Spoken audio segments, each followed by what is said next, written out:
শুভ দুপুর, শুভেচ্ছা, শুভ সময়। সুপ্রিয় দর্শক, আপনাদের সবাইকে সাদর আমন্ত্রণ আমাদের আজকের দিনের সরাসরি আয়োজন চ্যানেলের পর্দায় আপনাদের প্রিয় আয়োজন ফ্রেশ প্রিমিয়ামটি তারকাকথনের আজকের পর্বে।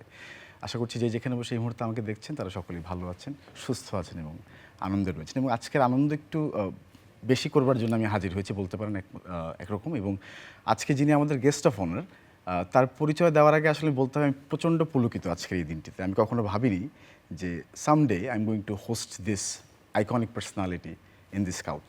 এবং তিনি একজন প্রখ্যাত মহাতারকা বলবো আমার চোখে এবং অনেকের চোখে এবং সবার চোখে আমি বিশ্বাস করি। এবং আমার ছোটোবেলাটার অনেকটা ঘিরিয়ে তিনি আছেন বিনোদনের জায়গাটিতে।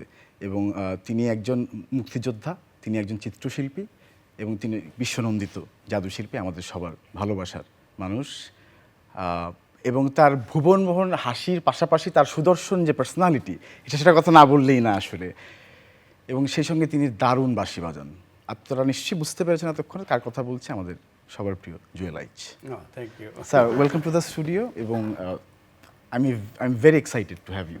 আমার খুব ভালো লাগছে এবং এত প্রশংসা শুনলে। স্যার, প্রশংসা না, একদমই প্রশংসা না, প্রত্যেকটা কথা একদম সত্য এবং মিন করে বলেছি। Very kind. আমি কখনো ভাবিনি স্যার আপনাকে আমি ইন্টারভিউ করব। ও ভেরি নাইস। কেমন আছেন স্যার? আমি খুব ভালো থাকি, আমি কখনোই খারাপ থাকি না স্যার। এটা স্যার একটা মুহূর্তের জন্য না। আচ্ছা, এটা স্যার এটার ইয়েটা কি, জাদুটা কি আসলে? জাদুটা হচ্ছে যে এই পৃথিবীতে জন্ম নিতে পারা, এটি একটা বিস্ময়কর ব্যাপার। বাবা মায়ের মিলনের ফলে তো সন্তান হয়।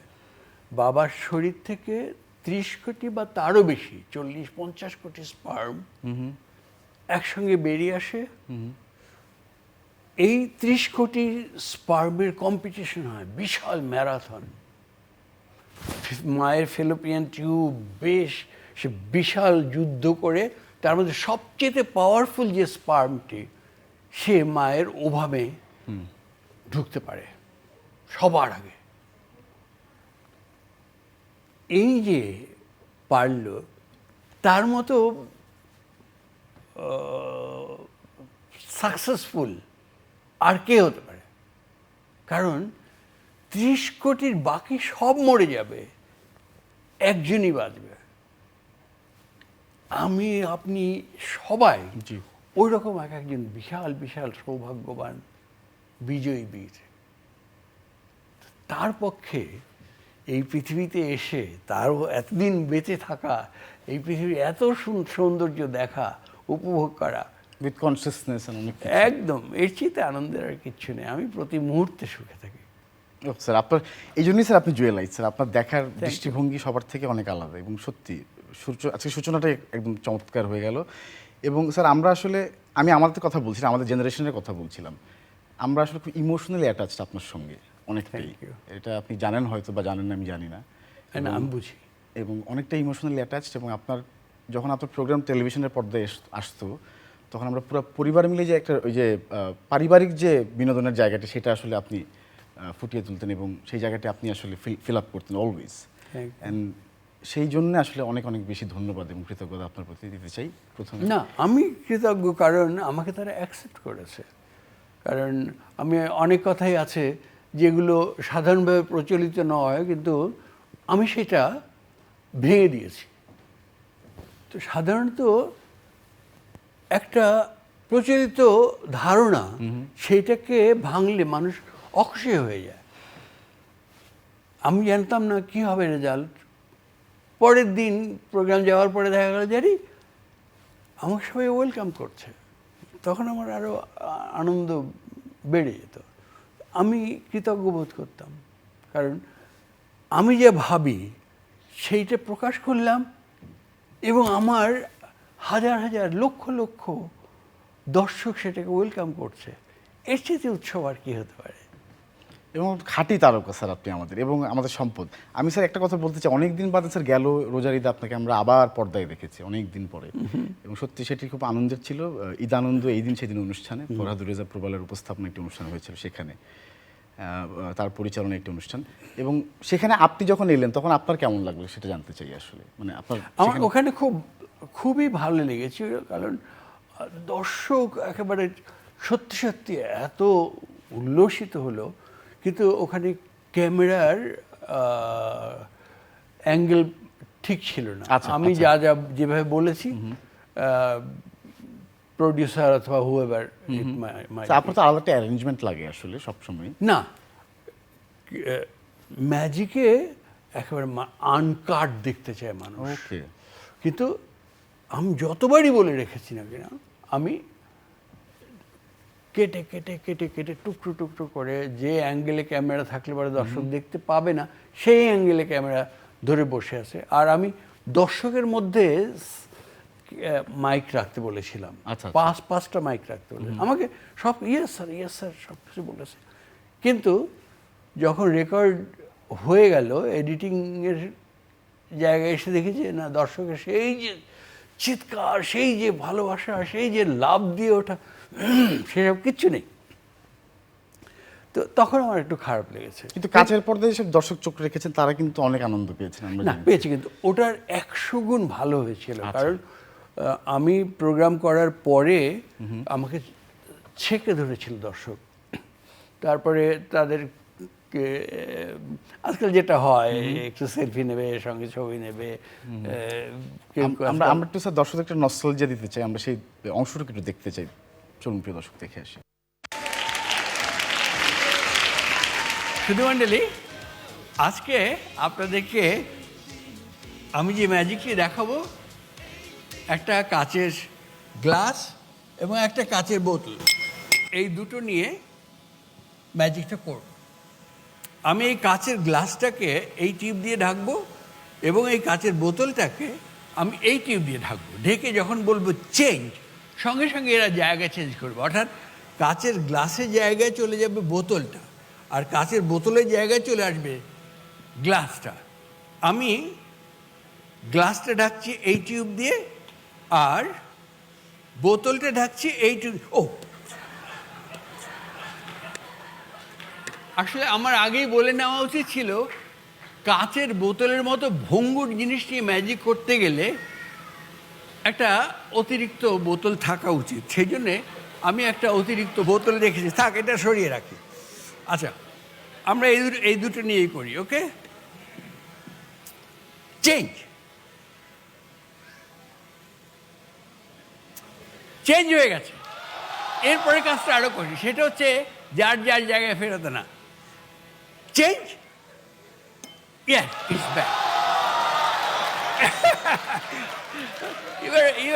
You're nice, you're nice. Okay. আচ্ছা, আবার করছি। Change, yes, it's done. Change again. আচ্ছা, আমি একটা কাজ করি, এই গ্লাসের মধ্যে কিছুটা শরবত ঢেলে দিই।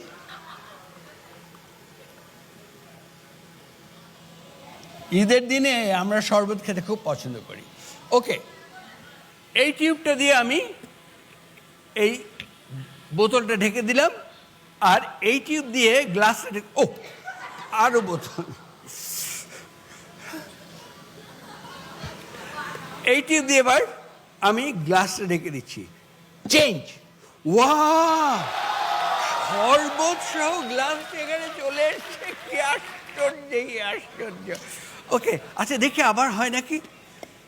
চেঞ্জ, হ্যাঁ, চলে। এটা সম্ভব যদি আপনার কাছে থাকে একটা অতিরিক্ত বোতল। এই যে আমি ঢালছি এবং গলগল করে জগটা ভরে গেল।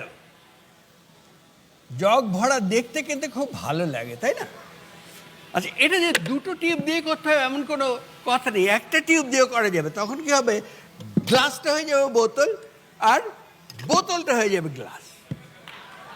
গ্লাসটা হয়ে যাবে বোতল, আর বোতলটা হয়ে যাবে গ্লাস। যদি কিনা একটা অতিরিক্ত বোতল থাকে। আচ্ছা, আমি আবার ঢালছি এবং দেখুন জগটা গল গল করে ভর্তি হয়ে গেল। ওকে, এবার দেখুন আরো বোতল, বেশি বোতল, অনেক বোতল। ইয়ে!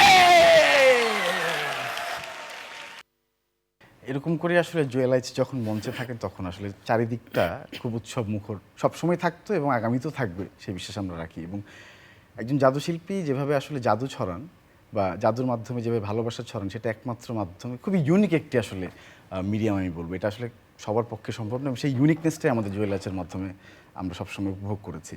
এবং আজকে জুয়েলার্স আমাদের স্টুডিওতে, আমি এখনও আসলে অনেকটাই পুলকিত।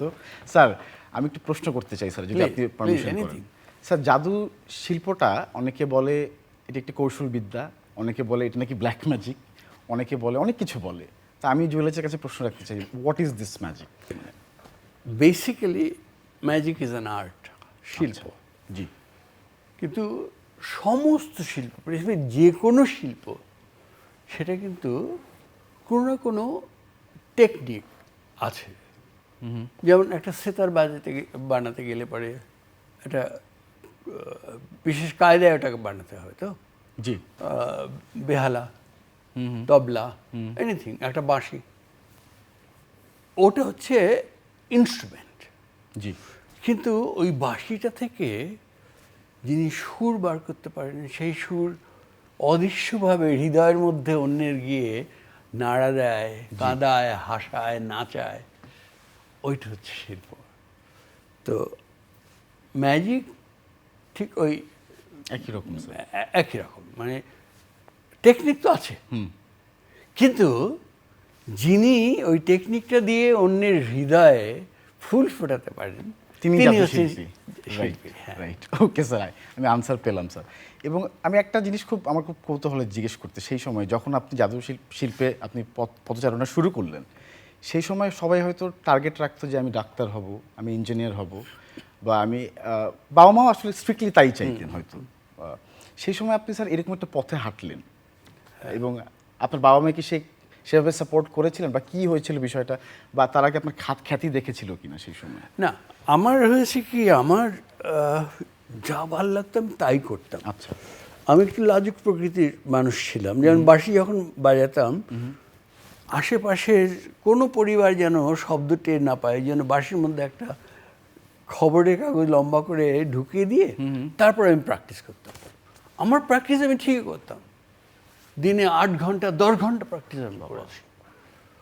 তো এবং দেখা গেল যে ওটাই কাজ হচ্ছে, আশেপাশের লোক কেউ বিরক্ত হচ্ছে না, কিন্তু আমার কাজটি হচ্ছে। তো এইভাবে করে আমার যা কিছু ভালো লেগেছে আমি সব কিছুই করেছি। তো ম্যাজিক আমার খুব ভালো লাগতো। আমি যুদ্ধ করেছিলাম, 71 মুক্তিযুদ্ধ করেছি।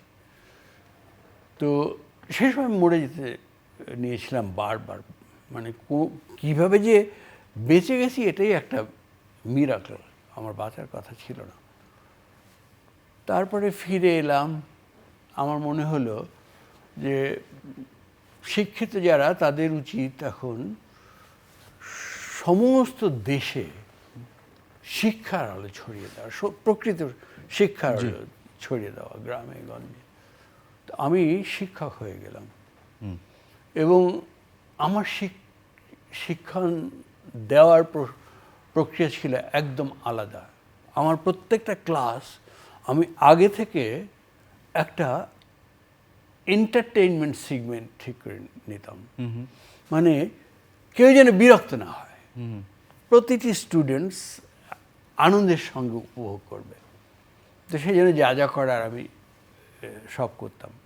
ফলে কি হলো, আশেপাশের স্কুল থেকে স্টুডেন্ট আসতে শুরু করলো। আমি 3 বছর, আমি খুবই ইয়াং তখন, জি, আমি 3 বছরের মাথায় ম্যানেজিং কমিটি এসে জোর করে ধরলো, আপনাকে হেডমাস্টার হতে হবে। আচ্ছা।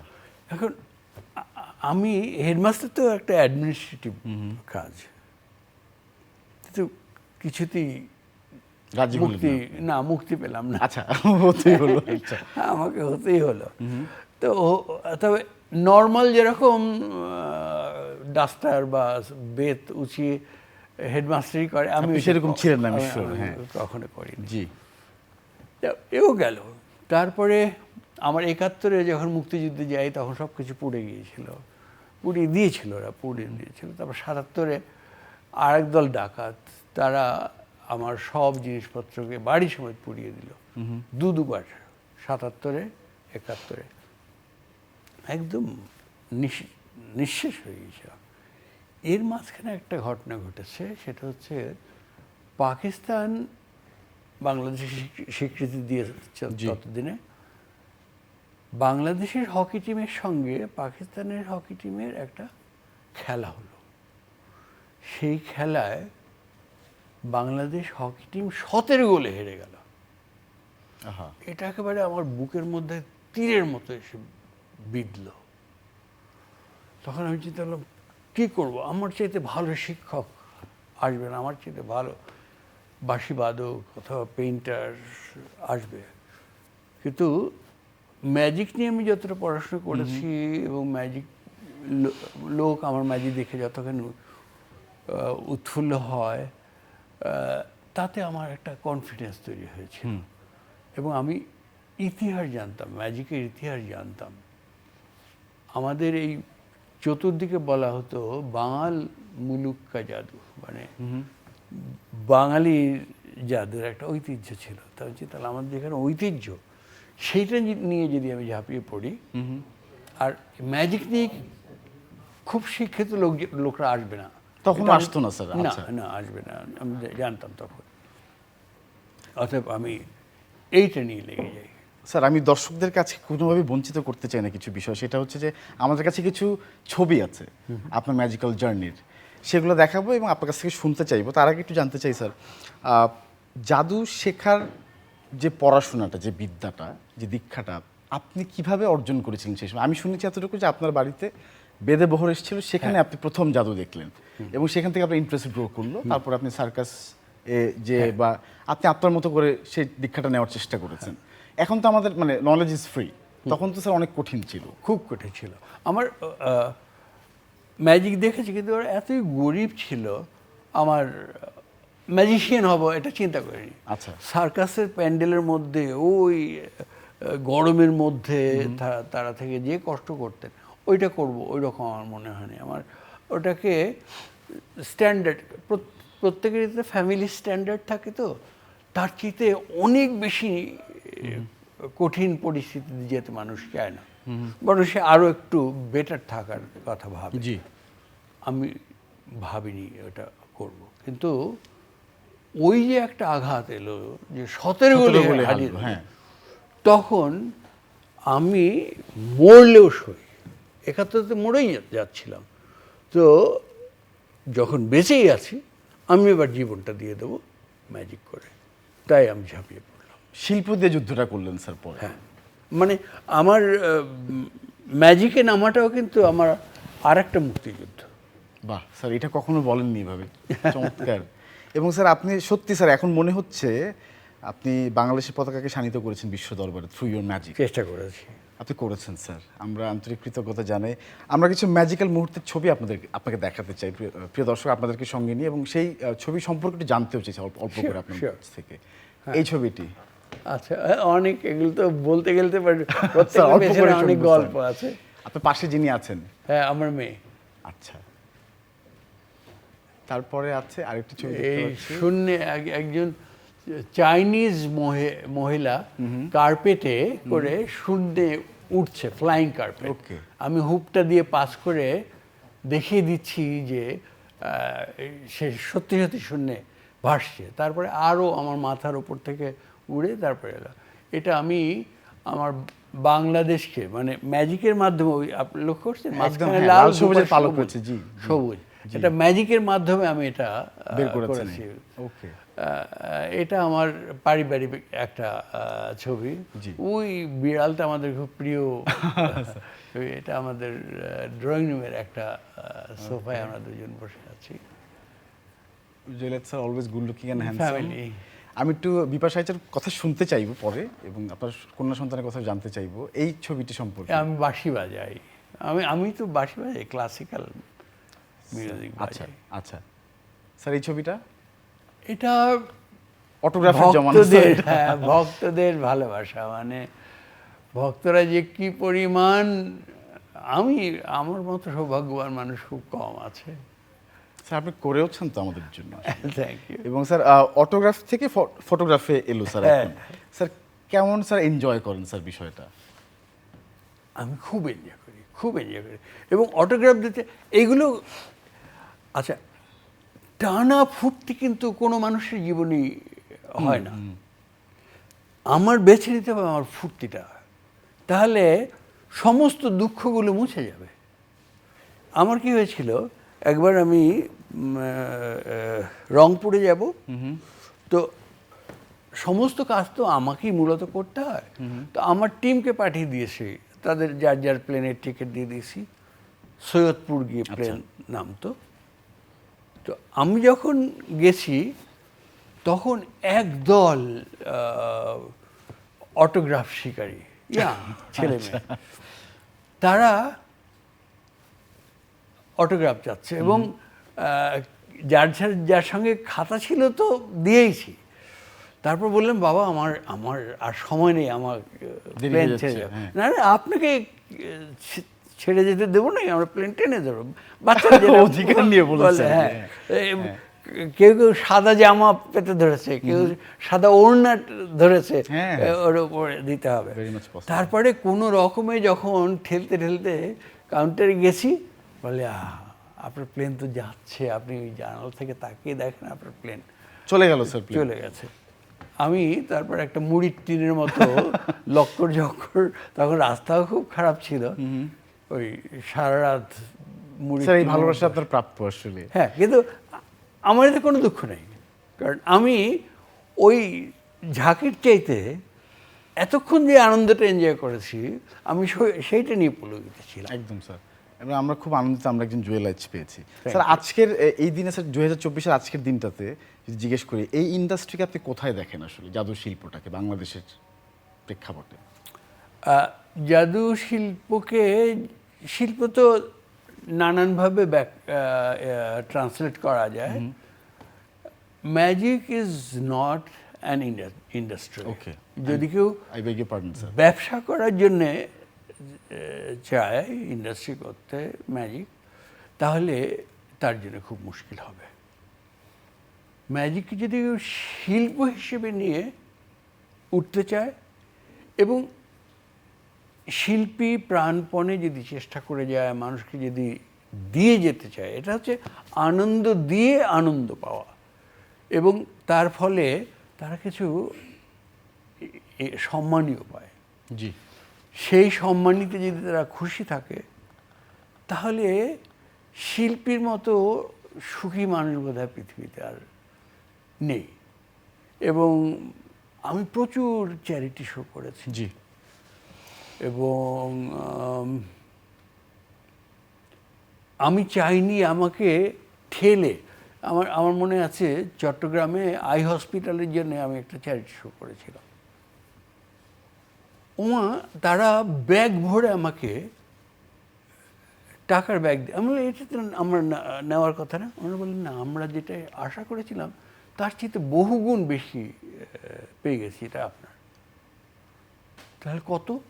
তো অ্যামাউন্টটা যখন বললো, আমরা আপনাদের রিসিপ্ট নিয়ে আসুন, চাঁদা, আমি টোটাল অ্যামাউন্টটা ডোনেট করে, এবং আমাকে ডোনার লিস্ট একদম উপরের দিকে আমার। স্যার আপনার প্রেজেন্স, আপনার অরা দেখলেই বোঝা যায় আপনি এরকমই, আসলে এরকমটাই ছিলেন এবং এরকমটাই থাকবেন স্যার। এবং আপনি চ্যারিটির কথা বলেছেন, আপনার পুরো জীবনটাই আপনি চ্যারিটিই করেছেন স্যার আমাদের জন্য হিসেবে। হ্যাঁ, দ্যাট ইজ সেই হিসেবে বললে পরে হয়তো মানুষ ভাবতেও পারে আমি আসলে সব খাবো, এই দলের সবাই মিলে খাবো। এই জন্যই স্যার আপনি এখনো ফুর্তিতে থাকেন, বিশ্বাস করি, এবং থাকবেন। আপনি যেমনটি বললেন আপনার দৃষ্টিকোণ থেকে চমৎকার একটি ফিলসফি আমরা আজকে পেলাম, আমরা এটা টেক অ্যাওয়ে করতে চাই। স্যার একটা বই আছে আপনার জন্য আজকের এই দিনে, আশা করি এখনো বই পড়েন স্যার, আমি দিচ্ছি। Thank you. এটা পাঠক সমাবেশের পক্ষ থেকে আপনার জন্য উপহার sir. Thank you. Please sir বসবেন স্যার। আমাদের অনুষ্ঠান একদম শেষ প্রান্তে আমরা চলে এসেছি, শেষ করতে ইচ্ছে করছে না, অনেক কথা এখনো বাকি আছে, অনেকের হয়তো অনেক কৌতূহল রয়েছে, কিন্তু আবার খুব তাড়াতাড়ি দেখা হওয়ার প্রত্যাশা রাখি স্যার আপনার সঙ্গে। নিশ্চয়ই, এটা হবে নিশ্চয়ই। এবং আগে একটা মজা হতো, কিন্তু এই তারকা কথানে বসলে পরে আমার অনেক প্রিয় লোকরা ফোন করতো, যেমন ফরিদি কী করে যেন জেনেই যেত ফড়িতে নিশ্চিতভাবে ফোন করতো। তারপরে হুমায়ুন ফরিদি যে নাটকের, তারপরে হুমায়ুন আহমেদ, জি এরা ফোন করতেন। এখন দেখি এখানে ফোনের সেই ব্যবস্থা। স্যার ফোন আজকে বন্ধ রেখেছি, কারণ আপনার সঙ্গে আমরা গল্প করতে চাই স্যার, ফোন আসলে কথা বলা হবে না স্যার। আমরা আবারও নিশ্চয়ই বসবো খুব তাড়াতাড়ি, ফোনটাও রাখবোই, চেষ্টা করবো স্যার ফোনটাও রাখতে আপনার জন্য। প্রিয় দর্শক, আজকের আলোচনা এরকমই ছিল আমাদের সঙ্গে, এবং আমরা শেষে একটা ছবি আপনাদের জন্য দেখাতে চাই স্যার, আপনাকেও দেখাতে চাই একটি ছবি যেটি আসলে খুব হিস্টোরিক। এই ছবিটা আমরা দর্শকদেরকে দেখাতে চাই। একজন এইটা ছিল নিউ ইয়র্কে, আমি একটা হুমায়ুন আহমেদ সম্মেলন এবং আন্তর্জাতিক বাংলা মেলা। চমৎকার একটি ছবি। প্রিয় দর্শক, আজকে আমরা দেখতে দেখতে আয়োজন শেষ করছি। লাল সবুজের মাঝখানে আমরা দেখলাম আমাদের এই প্রিয় মানুষটিকে, প্রিয় যোদ্ধাকে, প্রিয় জাদুশিল্পী জুয়েল আইচকে। আমরা আবারও দেখবো সেই প্রত্যাশা নিয়ে। তিনি এভাবেই আমাদের নাম উজ্জ্বল করবেন, সেই প্রত্যাশা, সেই ভালোবাসায় আজকে বিদায় নিচ্ছি। সবাই ভালো থাকবেন, শুভেচ্ছা রইল।